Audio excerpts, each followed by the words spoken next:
এত সুন্দর গোল হয়েছে চাঁদের চতুর সাইডে, আলোর কারণে ঠিক মতো বোঝা যাচ্ছে না না?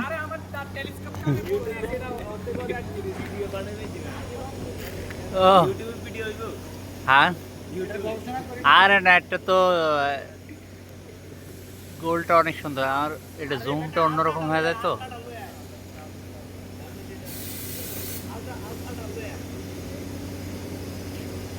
আপনি বিষয়টা দেখেন, আর এটা একটা ভিডিও চাই আমরা, এটা কেন হয়েছে, কি কারণে, কি বিষয়, এটার একটা গবেষণা করে রাখতে। হ্যাঁ, আর দর্শকগুলোর ছবিটা লইলাম।